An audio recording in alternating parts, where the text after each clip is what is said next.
तारीख थी 22 जुलाई 2007।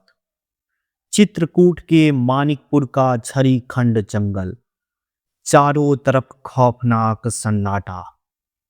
ऐसा सन्नाटा जो किसी आने वाले तूफान का इशारा कर रहा था। तभी अचानक इस सन्नाटे को चीरती हुई एक गोली की आवाज गूंजती है और अगले ही पल गोलियों की ऐसी बौछार शुरू होती है जिसने पूरे बुंदेलखंड को दहला कर रख दिया। एक तरफ थी उत्तर प्रदेश पुलिस की सबसे घातक एसटीएफ की टीम, जो मौत का कफन बांधकर आई थी, और दूसरी तरफ बिहार का वो खूंखार साया जिसके नाम से सत्ता कांपती थी, जिसके एक इशारे पर सरकारें बनती और गिरती थी। आज मौत उसके बहुत करीब आ चुकी थी। उसके जिस्म में एक के बाद एक गोलियां धंस रही थीं। वो चीख रहा था, क्या 3 दशकों का खौफनाक आतंक आज इसी जंगल की मिट्टी में दफन होने वाला था? आइए जानते हैं। नमस्कार, मेरा नाम है सत्यम वर्मा और आप सुन रहे हैं 302 फाइल्स। आज मैं आपको एक ऐसी दास्तां सुनाने जा रहा हूं जो किसी के लिए एक रॉबिन हुड की कहानी है, तो किसी के लिए खौफ और मौत का दूसरा नाम।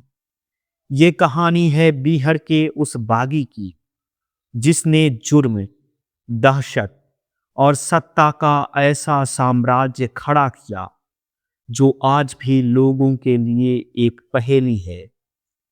ये कहानी है खूंखार डकैत ददुआ की। इस कहानी में हम उन अनसुने पन्नों को पलटेंगे, उन जंगलों की खाक छानेंगे और उन राज से पर्दा उठाएंगे जिन्हें शायद ही कोई जानता हो। मैं आपको भरोसा दिलाता हूं कि आज की ये कहानी आपके रोंगटे खड़े कर देगी।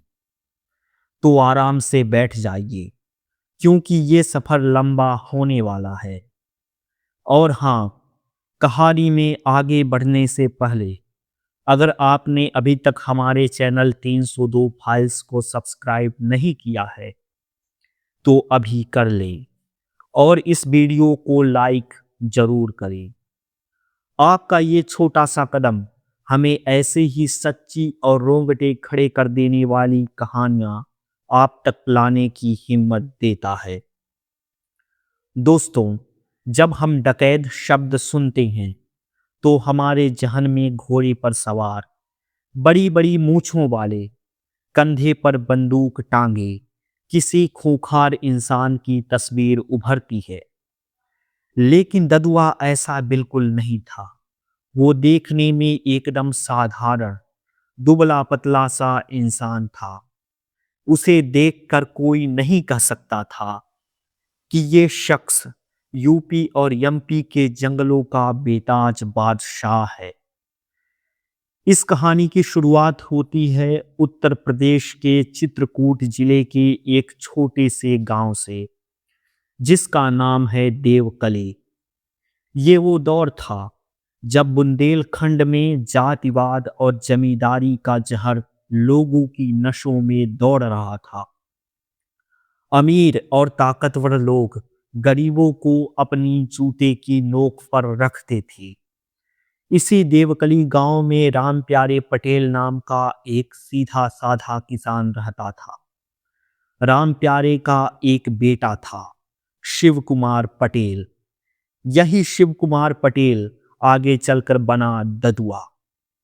शिव कुमार बचपन से ही शांत स्वभाव का था। वो कोई पैदाइशी मुजरिम नहीं था, लेकिन हालात इंसान को क्या से क्या बना देते हैं, ये ददुआ की जिंदगी देखकर समझ आता है। गांव के ही कुछ दबंगों से राम प्यारे पटेल का जमीन को लेकर विवाद हो गया। ये विवाद इतना बढ़ा कि दबंगों ने राम प्यारे को सरेआम गांव के बीचों बीच बुरी तरह पीटा और उसे बेइज्जत किया। कुछ लोगों का तो ये भी कहना है कि उन दबंगों ने राम प्यारे की हत्या कर दी थी। आप खुद को उस जगह पर रख कर देखिए, एक जवान लड़का जिसके सामने उसके पिता को जानवरों की तरह पीटा जाए, जलील किया जाए, तो उसके दिल पर क्या गुजरेगी। शिव कुमार के खून में उबाल आ गया। प्रशासन, पुलिस, कानून, किसी ने उस गरीब परिवार की मदद नहीं की। उन्हें कोई इंसाफ नहीं मिला। जब कानून अंधा और बहरा हो जाता है, तब एक बेगुनाह इंसान के हाथों में हथियार आ ही जाते हैं। शिव कुमार के अंदर सुलग रही बदले की आग ने उसे बागी बना दिया। उसने तय कर लिया कि वो अपने पिता के अपमान का बदला खुद लेगा। उसने बंदूक उठाई और उन दबंगों की हत्या कर दी जिन्होंने उसके पिता पर हाथ उठाया था। ये शिव कुमार पटेल का पहला जुर्म था, पहला कत्ल। एक झटके में एक सीधा साधा लड़का मुजरिम बन गया। अब उसके पास गांव में रुकने का कोई रास्ता नहीं था। पुलिस उसके पीछे थी। अपनी जान बचाने के लिए शिव कुमार ने बुंदेलखंड के उन खौफनाक पाठा के जंगलों का रुख किया जो डकैतों की पनाहगाह माने जाते थे। पाठा के जंगल ये कोई आम जंगल नहीं थे। ये वो इलाका था जहां दिन में भी अंधेरा रहता था। गहरी खाइयां, ऊंची नीची पहाड़ियां और जहरीले सांपों से भरा ये बीहड़। यहां जिंदा रहना ही अपने आप में एक जंग थी। शिव कुमार जब इन जंगलों में पहुंचा तो उसकी मुलाकात उस वक्त के कुख्यात डकैत राम आश्रय उर्फ गया कुर्मी से हुई। गया कुर्मी ने शिव कुमार की आंखों में वो आग देखी जो एक बागी में होनी चाहिए। उसने शिव कुमार को अपने गिरोह में शामिल कर लिया। यहीं से शिव कुमार का नाम पड़ा ददुआ। बुंदेलखंडी भाषा में ददुआ का मतलब होता है बड़ा भाई। गया कुर्मी के गिरोह में ददुआ ने बंदूक चलाना, जंगलों में छिपना, पुलिस से बचना और मुखबिरों को पहचानना सीखा। कुछ समय बाद गया कुर्मी पुलिस एनकाउंटर में मारा गया। इसके बाद ददुआ ने राजा रगीरा का गिरोह ज्वाइन किया। लेकिन ददुआ किसी के साए में रहने वाला इंसान नहीं था। उसका दिमाग बहुत तेज था। वो जानता था कि इस जंगल पर राज करने के लिए उसे खुद अपना गिरोह बनाना होगा। और फिर उसने अपना गिरोह बनाया, ददुआ गैंग। दोस्तों, ददुआ का काम करने का तरीका बाकी डकैतों से बिल्कुल अलग था। वो राह चलते लोगों को कभी नहीं लूटता। वो छोटी मोटी चोरियां नहीं करता था। उसने अपना निशाना बनाया बुंदेलखंड की अर्थव्यवस्था की रीढ़ को, यानी तेंदुपत्ता को। आपको बता दूं कि तेंदुपत्ता से बेड़ी बनाई जाती है। चित्रकूट, बांदा और मध्य प्रदेश के जंगलों में तेंदुपत्ते का करोड़ों का व्यापार होता था। बड़े बड़े ठेकेदार इस पत्ते को तुड़वाने का ठेका लेते थे। ददुआ ने इस पूरे व्यापार पर अपना कब्जा जमा लिया। जंगल में उसी ठेकेदार को काम करने की इजाजत थी जो ददुआ को उसका हिस्सा देता था, जिसे वो टैक्स कहता था और पुलिस की भाषा में उसे फिरौती कहती थी। अगर किसी ठेकेदार ने ददुआ को फिरौती देने से मना किया तो अगले ही दिन या तो उसका मजदूरों से भरा ट्रक जला दिया जाता या फिर ठेकेदार को अगवा कर लिया जाता। ददुआ की दहशत इतनी थी कि ठेकेदार पुलिस के पास जाने के बजाय ददुआ के आदमियों को पैसा देना ज्यादा सुरक्षित मानते थे। कोई वारदात होती भी तो पुलिस तक खबर पहुंचने से पहले ही ददुआ के लोग मामले को रफा दफा कर देते थे। ददुआ ने 3 दशक तक यानी करीब 30 साल तक पुलिस को छकाया। इसके पीछे उसकी सबसे बड़ी ताकत थी उसका मुखबिर तंत्र या जासूसों का नेटवर्क। ददुआ का नेटवर्क इतना तगड़ा था कि पुलिस थाने से निकलने से पहले ही ददुआ को खबर मिल जाती थी कि पुलिस किस तरफ जा रही है। गांव के चरवाहे, लकड़हारे, पंचायत के लोग सब ददुआ के जासूस थे। लेकिन ददुआ को जिस चीज से सबसे ज्यादा नफरत थी वो थी मुखबिरी। अगर ददुआ को जरा सा भी शक हो जाता कि किसी ने पुलिस को उसकी खबर दी है तो वो उसे सीधे मौत के घाट उतार देता था।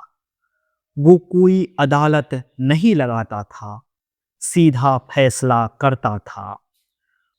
और इसी शक ने जन्म दिया ददुआ के जीवन की सबसे खौफनाक वारदात को, जिसे आज भी याद करके चित्रकूट के लोगों के रोंगटे खड़े हो जाते हैं। बात है साल 1992 की। चित्रकूट के पास एक गांव है रामकोला। ददुआ को किसी जासूस ने खबर दी कि रामकोला गांव के एक परिवार में पुलिस को उसकी लोकेशन बताई है। बस फिर क्या था, रात के अंधेरे में ददुआ अपने गिरोह के साथ हथियारों से लैस होकर रामकोला गांव पहुंच गया। पूरा गांव गहरी नींद में सो रहा था। ददुआ के आदमियों ने उस परिवार के घर को चारों तरफ से घेर लिया। ददुआ ने दरवाजा तोड़कर अंदर कदम रखा। घर के लोग दहशत से कांप उठे। उन्होंने रहम की भीख मांगी, गिड़गिड़ाए कि उन्होंने कोई मुखबिरी नहीं की है, वो बेगुनाह है। लेकिन ददुआ की आंखों में खून सवार था। उसने अपनी बंदूक उठाई और अंधाधुंध गोलियां बरसानी शुरू कर दी। उस रात उस घर में चीख पुकार मच गई। ददुआ ने एक एक करके उस परिवार के 9 लोगों को बेरहमी से हत्या कर दी। बच्चे, बूढ़े, औरतें, किसी को नहीं छोड़ा। 9 लाशें, एक ही रात में 9 कत्ल। जब सुबह पुलिस वहां पहुंची तो खून से सनी लाशें देखकर उनके भी पसीने छूट गए। पूरे बुंदेलखंड में ददुआ के नाम की ऐसी दहशत फैल गई कि उसके बाद सालों तक किसी ने पुलिस को ददुआ के खिलाफ एक शब्द बोलने की हिम्मत नहीं की। लोगों को लगने लगा कि ददुआ कोई इंसान नहीं है, बल्कि कोई भूत या साया है जो सब कुछ देखता है। दोस्तों, जुर्म की दुनिया का एक कड़वा सच है, जब एक मुजरिम बहुत ताकतवर हो जाता है तो सफेद पोश नेता उसका इस्तेमाल करने लगते हैं। ददुआ के साथ भी कुछ ऐसा ही हुआ। ददुआ अपनी जात कुर्मी समाज के लोगों के लिए एक मसीहा बन चुका था। वो अमीर ठेकेदारों से फिरौती वसूलता था और उस पैसे से गरीब लड़कियों की शादियां करवाता था, गरीबों का इलाज करवाता था। उसने खुद को एक रॉबिन हुड की तरह पेश किया। नतीजा ये हुआ कि उस इलाके के लाखों लोगों के लिए ददुआ भगवान बन गया। अब ददुआ जिसे कहता, लोग उसी को वोट देते थे। 80 और 90 के दशक में बुंदेलखंड की राजनीति ददुआ के इशारों पर चलने लगी। चुनाव आते ही बड़े बड़े विधायक, सांसद और मंत्री रात के अंधेरे में बीहड़ में ददुआ के दरबार में हाजिरी लगाते थे। जंगल में ददुआ का दरबार लगता था, जहां वो तय करता था कि इस बार कौन सी पार्टी चुनाव जीतेगी। ददुआ के आदमी गांव-गांव जाकर एक नारा लगाते थे। कभी वो नारा होता था, मोहर लगेगी हाथी पर, वरना गोली चलेगी छाती पर। तो कभी साइकिल के लिए, तो कभी पंजे के लिए। ददुआ का फरमान मतलब पत्थर की लकीर। अगर किसी ने खिलाफ वोट दिया तो उसे अपनी जान गंवानी पड़ती थी। सोचिए, एक इंसान जो पुलिस की फाइल में एक खूंखार डकैत था, जिस पर दर्जनों हत्या, अपहरण और डकैती के मुकदमे थे, वही इंसान यूपी की राजनीति तय कर रहा था।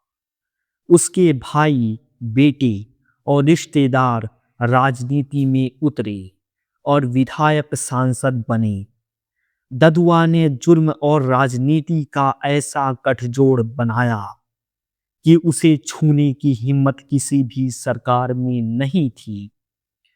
जब भी कोई नई सरकार आती, वो ददुआ को पकड़ने का नाटक करती, लेकिन हकीकत में उसे बचाया ही जाता था। लेकिन पाप का घड़ा चाहे जितना भी बड़ा हो, एक न एक दिन भरता जरूर है। जुर्म का साम्राज्य हमेशा नहीं टिकता। 2007 में उत्तर प्रदेश में सत्ता परिवर्तन हुआ। मायावती मुख्यमंत्री बनी। मायावती की छवि एक सख्त प्रशासक की थी। उन्होंने कसम खाई कि वो यूपी को डकैतों से मुक्त करेंगी। ददुआ को लगा कि जैसे पिछली सरकारें उससे डरती थी, वैसे ही ये सरकार भी उससे समझौता कर लेगी। लेकिन इस बार हवा का रुख बदल चुका था। मुख्यमंत्री ने यूपी पुलिस के सबसे स्पेशल फोर्स यानी एसटीएफ को ददुआ का खात्मा करने का खुला आदेश दे दिया। एसटीएफ की कमान सौंपी गई आईपीएस अधिकारी अमिताभ यश को। अमिताभ यश वो अफसर थे जिन्हें एनकाउंटर स्पेशलिस्ट माना जाता था। उनके पास एसटीएफ के कई जाबाज कमांडो थे, जिनमें अनंत देव तिवारी जैसे तेज तर्रार अफसर भी शामिल थे। अमिताभ यश जानते थे कि ददुआ को आम तरीके से नहीं पकड़ा जा सकता। अगर बीहड़ में सीधे घुसे तो ददुआ के मुखबिर उसे पहले ही खबर दे देंगे और वो भाग निकलेगा। इसीलिए एसटीएफ ने एक नई रणनीति बनाई। उन्होंने जंगल में घुसने के बजाय जंगल से जुड़े गांवों में अपना जाल बिछाया। पुलिस ने सादे कपड़ों में अपने जासूस गांव में छोड़े। उन्होंने ददुआ के पुराने दुश्मनों को अपने साथ मिलाया। एसटीएफ ने सबसे पहले ददुआ के रसद के रास्ते को काटा। जंगल में खाना, दवाइयां और हथियार पहुंचाने वाले लोगों को एक एक करके पकड़ा गया।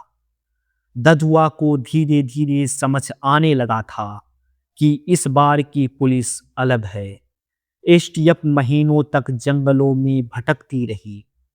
चिलचिलाती धूप, जहरीले कीड़े और मलेरिया का खतरा, लेकिन कमांडो पीछे नहीं हटे।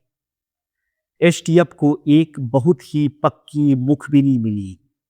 खबर थी कि ददुआ अपने गिरोह के कुछ साथियों के साथ मध्य प्रदेश और यूपी के बॉर्डर पर स्थित मानिकपुर के झरी खंड के जंगलों में छिपा हुआ है। वो अगले दिन किसी बड़ी वारदात को अंजाम देने की फिराक में है या शायद अपनी जगह बदलने वाला है। अमिताभ यश और अनंत देव तिवारी ने तुरंत अपनी टीमों को तैयार किया। ये एक डू और डाई करो या मरो वाला मिशन था। रात के घने अंधेरे में एसटीएफ की टीमें जंगल की तरफ बढ़ने लगी। पैरों की आहट तक नहीं होनी चाहिए थी। एक सूखी टहनी के टूटने की आवाज भी ददुआ को अलर्ट कर सकती थी।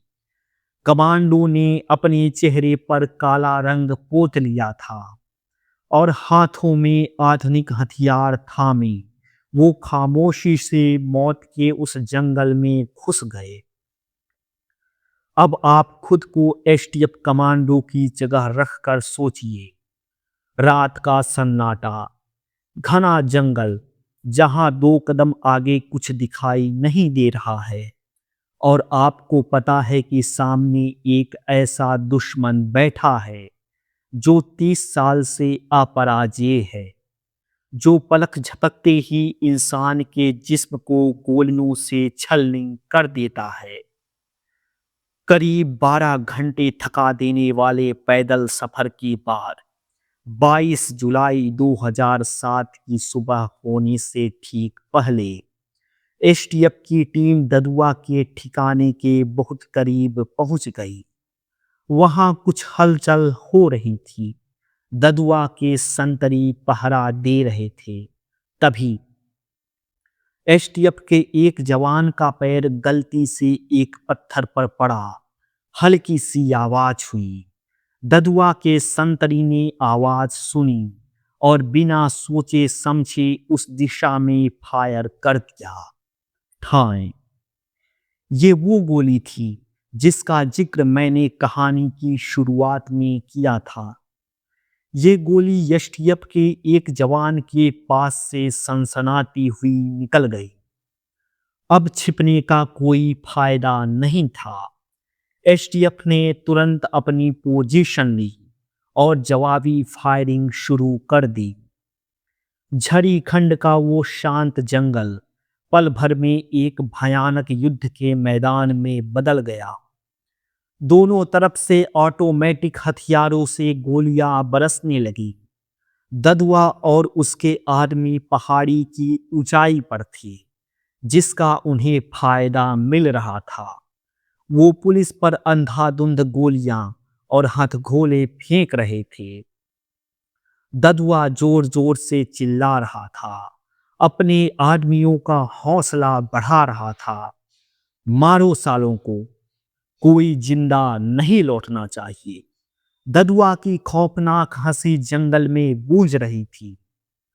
लेकिन इस बार सामने वो पुलिस नहीं थी जो पहले पीठ दिखाकर भाग जाती थी। ये एसटीएफ के कमांडो थे। उन्होंने धीरे धीरे घेरा कसना शुरू किया। मुठभेड़ घंटों तक चलती रही। गोलियों की तड़तड़ाहट से आसपास के गांव वाले दहशत में आ गए थे।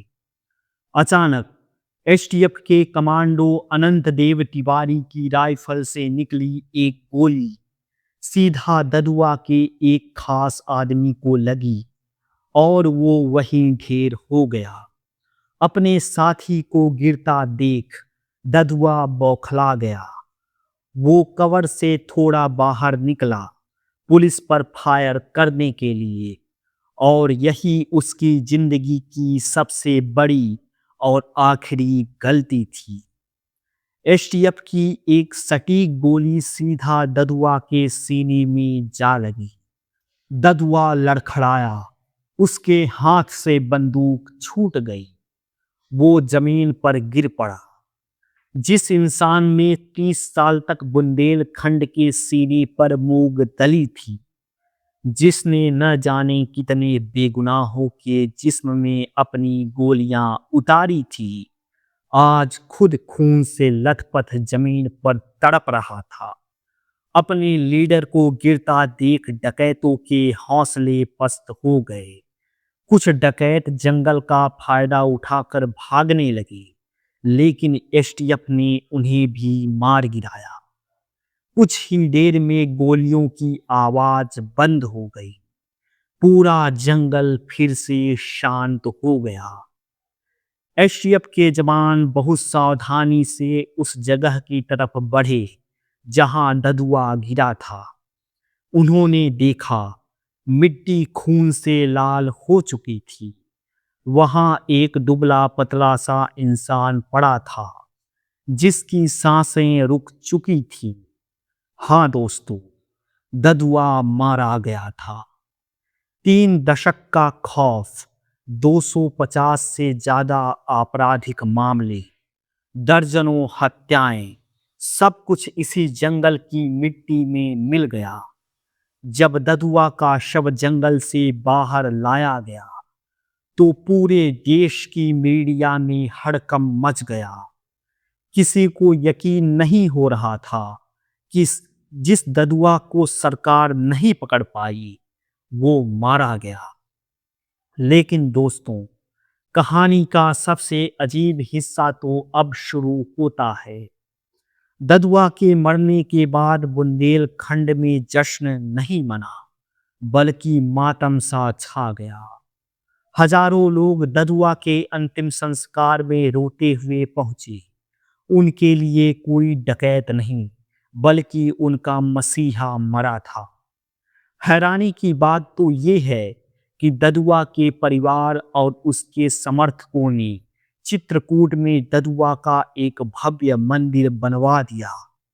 जी हाँ, एक डकैत का मंदिर, जहां बकायदा उसकी मूर्ति लगाई गई और आज भी कुछ लोग उसकी पूजा करते हैं। ये हमारे समाज की कैसी विडंबना है। एक शख्स जिसने रामकोला में 9 बेगुनाहों का कत्ल किया, जिसने खून की नदियां बहाई, अपहरण किए, फिरौती मांगी, वो किसी के लिए भगवान कैसे हो सकता है? क्या जातिवाद की पट्टी इंसान की आंखों पर इतनी गहरी बंध जाती है कि उसे मुजरिम से भी मसीहा नजर आने लगता है? ददुआ की दास्तां हमें ये सोचने पर मजबूर करती है कि जब सिस्टम कमजोर होता है, जब पुलिस और न्याय व्यवस्था लोगों को इंसाफ नहीं दे पाती, तो बिहार में ददुआ जैसे बागी पैदा होते हैं। और जब राजनीति इन बागियों का इस्तेमाल अपने फायदे के लिए करने लगती है, तो ये बागी इतने खतरनाक हो जाते हैं कि सरकारें उनके सामने बौनी नजर आने लगती हैं। ददुआ आज इस दुनिया में नहीं है। पाठा के जंगलों में अब गोलियों की आवाज नहीं गूंजती, लेकिन ददुआ की कहानी आज भी उन जंगलों की हवाओं में तैरती है। एक ऐसा इंसान जो खुद कानून बन गया था, अंत में उसी कानून के हाथों मारा गया। जुर्म का रास्ता चाहे कितना भी चमकदार क्यों न लगे, उसकी मंजिल हमेशा मौत और तबाही ही होती है। दोस्तों, ये थी बुंदेलखंड के खूंखार डकैत शिव कुमार पटेल उर्फ ददुआ की पूरी और सच्ची कहानी। आपको आज की ये वारदात कैसे लगी, हमें कमेंट बॉक्स में जरूर बताएं। क्या ददुआ सच में हालात का मारा एक बागी था, या सिर्फ एक खूंखार कातिल? आपकी क्या राय है? मैं सत्यम वर्मा आज की इस कहानी को यहीं विराम देता हूँ। अगर आपको ये दास्तां सुनकर ऐसा लगा हो कि आप खुद उस बीहड़ में मौजूद थी, अगर आपके रोंगटे खड़े हुए हों, तो हमारे चैनल 302 फाइल्स को सब्सक्राइब करना बिल्कुल मत भूलिएगा। और हाँ, इस वीडियो को अपने दोस्तों के साथ ज़्यादा से ज़्यादा शेयर करें और लाइक बटन ज़रूर दबाएं। हम फिर लौटेंगे एक नई क्राइम फाइल, एक नई वारदात और एक नई खौफनाक दास्तां के साथ।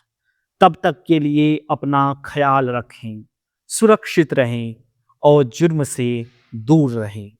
जय हिंद, वंदे मातरम।